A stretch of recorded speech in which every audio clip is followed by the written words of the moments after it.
सवाल को देखेंगे, कई लोग सवाल आने के बाद आ जाएंगे एनालिसिस करने, कई लोग कुछ तरह की अलग अलग बातें करेंगे, लेकिन ध्यान से सुनिएगा, मैं सारी बातें बताऊंगा, सारी बातें बताऊंगा। तो पेपर टफ और लेंदी था, यस टफ एंड लेंदी दोनों था, टफ एंड लेंदी दोनों था, टफ एंड लेंदी दोनों था। टफ और लेंदी कैसे था? तो अगर आप उस सवाल को देखेंगे, कई लोग सवाल आने के बाद आ जाएंगे एनालिसिस करने, कई लोग कुछ तरह की अलग अलग बातें करेंगे, लेकिन ध्यान से सुनिएगा, मैं सारी बातें बताऊंगा, सारी बातें बताऊंगा। अब यहां पे बिल्कुल सही बात है कि 30% क्वेश्चंस इजी थे, ठीक है, और 40% क्वेश्चन आपके मॉडरेट और मीडियम थे, और जो 30% क्वेश्चन टफ थे, 30% क्वेश्चन टफ थे।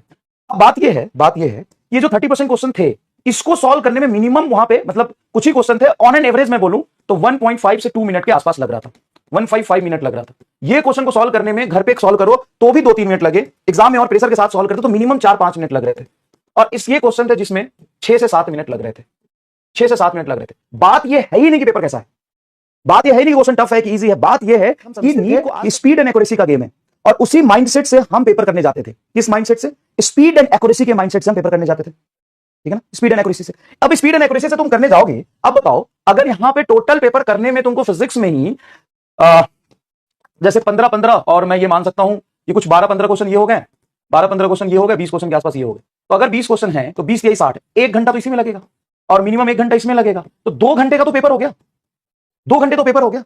लेवल जब अगर मैं इसका बोलूं तो बहुत बहुत बहुत ज्यादा है जेई मेन से, जेई मेन से बहुत बड़ा है। और यहां तक आप कब पहुंचते हो, यहां तक आप तब पहुंचते हो जब आप बायोलॉजी और केमिस्ट्री कर लेते हो। अब भाई साहब बायोलॉजी और केमिस्ट्री की अगर हम बात करें तो उसमें पहली बार नहीं, बहुत पहले आता था, लगभग कुछ बहुत सालों बाद, 5 साल या 7 साल 8 साल मुझे नहीं पता, इतने सालों बाद बॉटनी और जूलॉजी मिक्स करके दे दिया, और हर दूसरे सवाल में स्टेटमेंट, मैट्रिक्स मैच, कंसेप्चुअली घुमा के पूछा, तो बायोलॉजी ही लेंदी था। मैं रहा हूं, मैंने जिया है नीट वाले बच्चों के साथ अपना जीवन, जिन बच्चों के 700, 690 और 720 आते थे ना यहां पर, और वो बायोलॉजी को 35 मिनट से 40 मिनट में करते थे, उनको 1 घंटा 10 मिनट लगा बायो करने में। कम से कम 100-200 बच्चों से बात किया मैंने। कोई आगे कुछ भी बोल रहा है कि पेपर टफ नहीं है या फिर पेपर इजी है, ऐसे क्वेश्चन आते हैं, हाँ आते हैं, लेकिन उस पैटर्न पे आते हैं जब आपको सवाल कितने करने हो, 1 घंटे में 20 सवाल करने हो, 2, तो जेई क्या नीट क्या सारे बच्चे उसको रगड़ देंगे। जब आप एक क्वेश्चन में 2-2, 3-3 मिनट दोगे तो बच्चे रगड़ देंगे, बच्चे रगड़ देंगे, आराम से रगड़ देंगे।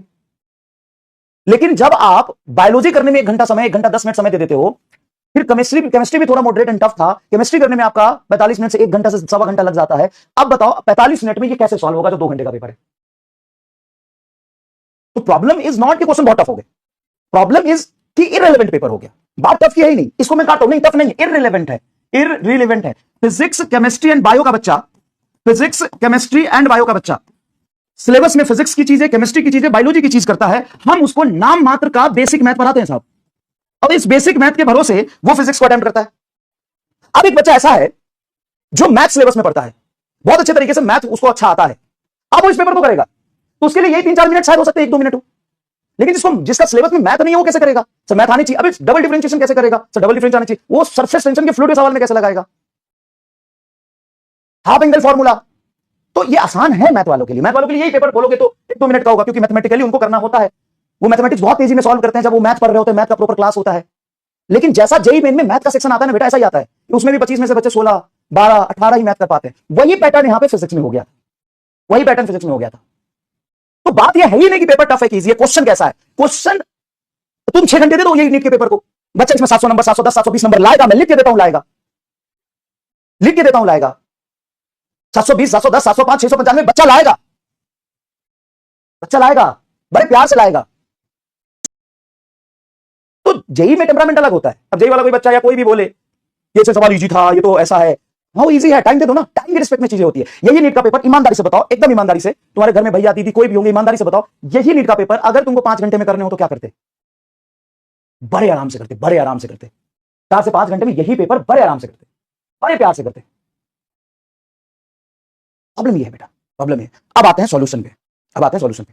क्या पिछले साल लक्ष्य और यकीन में पढ़ाया है वो कंटेंट सफिशिएंट है? 200% फुल टर्म कोर्स में जो पढ़ाया है वो सफिशिएंट है। मैं नहीं बोल रहा, नहीं कुछ कह रहा, नहीं दिखा रहा कि बच्चे पेपर कर सकते थे, ये 30 से 35 क्वेश्चन बच्चा कर सकता था, उसको थोड़ा समय मिल जाता था, और ये एग्जैक्टली क्लास में जो पढ़ाया है वही से आया है। लेकिन बच्चा बायो में फंस गया 1 घंटा 10 मिनट, केमिस्ट्री में लगा लिया 1 घंटा 10 मिनट, अब वो आधे घंटे में नहीं कर सकता। जो पहले सवाल ही फ्लूइड का हो, दूसरा सवाल ही डैम्प्ड ऑसिलेशन का हो, सिलेबस से बाहर डाल दिया हो, तो ऐसे ऐसे जो सवाल आ जाएंगे तो बच्चा नहीं कर पाएगा। नहीं तो ये सारे मैं आपको एग्जैक्टली 35 से 37 क्वेश्चन आपको नोट से दिखा दूंगा, लक्ष्य में तो सिर्फ 12 होता है। यकीन के नोट से मैं आपको दिखा दूंगा, यकीन के नोट से मैं आपको दिखा दूंगा। हाँ बिल्कुल, ये कि लास्ट के 4 दिन में पढ़ के ऐसा पेपर अटेम्प्ट नहीं कर सकते, आई एल्सो एक्सेप्ट। लास्ट के 4 दिन में कोई पूरा सिलेबस इस लेवल पर पढ़ा भी नहीं सकता, हम रिवीजन नहीं करा सकते हैं, हम रिवीजन नहीं करा सकते बेटा, ठीक है। तो अब अगर आप लक्ष्य की बात करो, यकीन की बात करो, यकीन 2 की बात करो, एकदम सफिशिएंट है। आपको कहते नहीं सर हमको तो सिर्फ जे एडवांस का बड़े मुश्किल मुश्किल सवाल कराओ, बेटा रिलेवेंट और रिलेवेंट में फर्क समझो। अगर ऐसा ही पेपर सेम अगले साल रिपीट हुआ तो क्या करना है, क्या करना है? क्या तुम अगले साल मैथमेटिक्स ऑफ सीरीज सिलेबस में ले आओगे? क्या तुम मैथमेटिक्स पढ़ोगे? बोलो मैथमेटिक्स तुम पढ़ने के लिए तैयार हो? हाँ या ना? नहीं। तो समझदारी से, शांति से और सही डायरेक्शन में काम करते हैं। समझदारी से और शांति से सही डायरेक्शन में काम क्या करना है, तो सुनो। अगर ऐसा सवाल आता है, सेम सवाल रिपीट हुआ, सेम इन नीट 2026, तो क्या पढ़ना है? सबसे पहली बात, आपको पूरा लॉन्ग ईयर कोर्स में जान लगा के कंप्लीट करना है, कंप्लीट पढ़ना है। लास्ट में रिवीजन वन शॉट देके सिलेक्शन नहीं होता। अभी तक सिलेक्शन हो जाता था वन शॉट से, मजाक नहीं कर रहा हूं, हो जाता था अभी तक वन शॉट से सिलेक्शन, लेकिन वन शॉट से सिलेक्शन नहीं होगा अगर ऐसा पेपर आता है। अगर सेम आता है पेपर तो सबसे पहले जो पूरा साल मेहनत करेगा, जो पूरा साल पढ़ेगा वो आराम से कर ले जाएगा, कोई बड़ी बात नहीं। अब क्या है उसके बाद ये है कि यहां पे जो टफ है, जो 5 से 6 मिनट में होने वाले हैं, आपको सवाल देख के पहचानना पड़ेगा, इसको लीव करना पड़ेगा, जो आप नहीं कर सकते ना भाई। आपको जेट की जितना टाइम नहीं मिलता है, को नीट कितना टाइम के साथ देखना पड़ेगा। तो tough and easy is not in debate, debate is what is the time per question, what is the time given in per question. तो आप कर भी सकते हो तो भी आपको ये छोड़ के जाना पड़ेगा, ठीक है ना। तो आप जब 45 में से आपको 5 क्वेश्चन, 4 से 5 क्वेश्चन जो एकदम टफ है, आप उसको कर रहे हो तो बेवकूफ हो, क्योंकि जब ऐसा पेपर आएगा तो ऑब्वियसली बात है कट ऑफ कम जाएगी।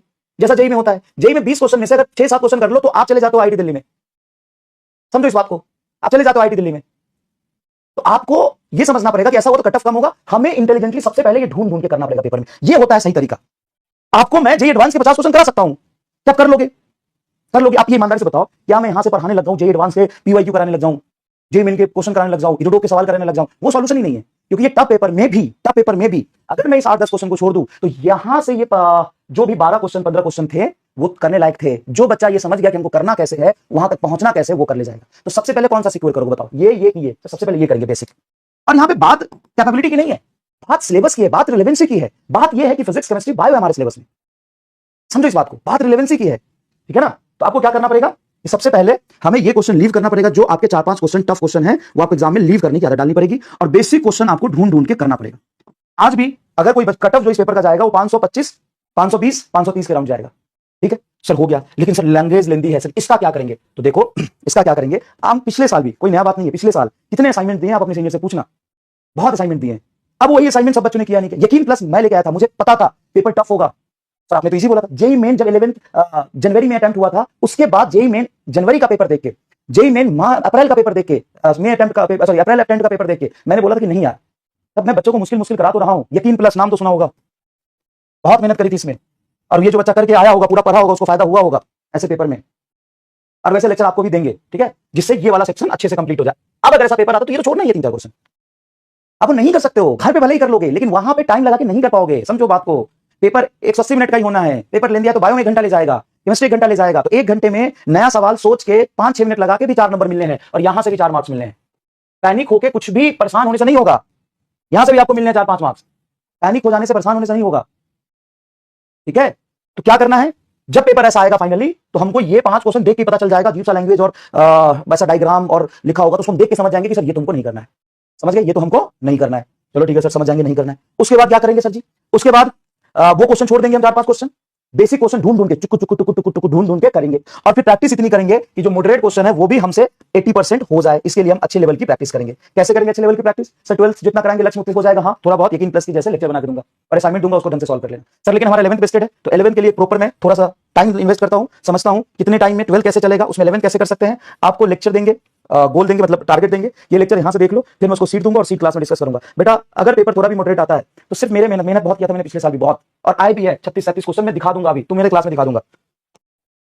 क्योंकि उस बच्चे को बोलना जो ऑलरेडी बायो में 1.25 घंटा खराब कर चुका है, केमिस्ट्री में इतना टाइम इन्वेस्ट कर चुका है, अगर उसको बोलोगे तो मैंने कराया था तू नहीं कर पाया, तो उसकी गलती नहीं है यार, वो नहीं समझ पाया वहां पे पेपर के साइकोलॉजी को। बायो में 1 घंटा 1.25 घंटा लगाने के बाद, केमिस्ट्री में 1 घंटा लगाने के बाद कितना बचता है समय? 40 मिनट।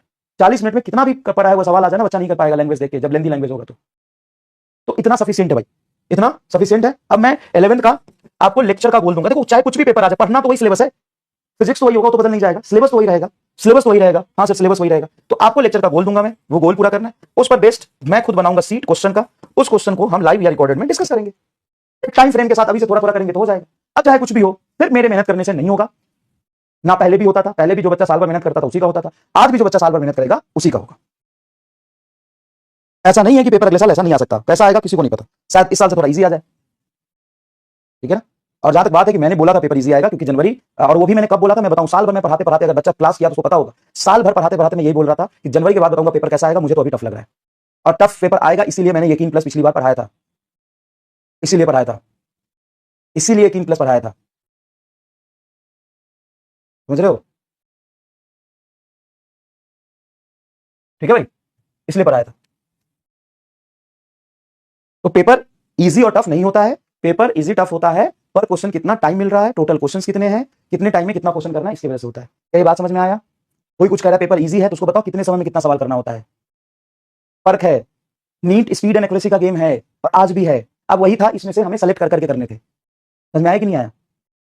और अगर कोई बच्चा साल भर ना पढ़े और लास्ट में सोचे कि मैं सीरीज देख के कर लूंगा, तो आज तक बिल्कुल कर लेता था, इसलिए हम कहते थे कि कर लोगे। लेकिन अब अगर ऐसे पेपर आए तो ऐसे पेपर में वही बच्चा कर पाएगा जो पूरे साल पढ़ेगा, ठीक है। ड्रीम 45 की बात तो ड्रीम 45 तो बहुत अच्छा था, इतने क्रिएटिव क्वेश्चंस मैंने खुद बनाए थे, इतने मल्टी कंसेप्ट क्वेश्चंस, इतने मैट्रिक्स मैच में ऐसे मिलाने वाले पेपर दूंगा तुम्हें, देखना मजा आ जाएगा, मजा आ जाएगा पेपर देख के कि सर क्या मेहनत करी है, कितना सोचा है, कितना दिमाग लगाया, कितना कंसेप्ट लगाया है, समझ गए। तो परेशान मत हो, अभी से पढ़ाई करो, अभी से पढ़ाई करो, पूरे साल पढ़ोगे, मेहनत करो तो सिलेक्शन हो जाएगा। और इसी बैच से हुआ है आज तक और आगे भी होगा। पेपर टफ होने से कट ऑफ नीचे जाता है, पेपर टफ होने से आपको सेलेक्टिव क्वेश्चन करने होते हैं, चुन चुन के इजी क्वेश्चन। इसमें ये भी क्वेश्चन है जो 10 8 10, इसमें भी 4 नंबर मिलेंगे और इसमें भी 4 नंबर मिलेंगे। इसको करने में लग रहा है 1 से 2 मिनट के बीच में टाइम, 1 से 1.5 मिनट के बीच में टाइम, इसमें लग रहा है 6 से 7 मिनट। समझदार बच्चा क्या करेगा बताओ, पहले तो यही करेगा ना, समझ गए, ठीक है।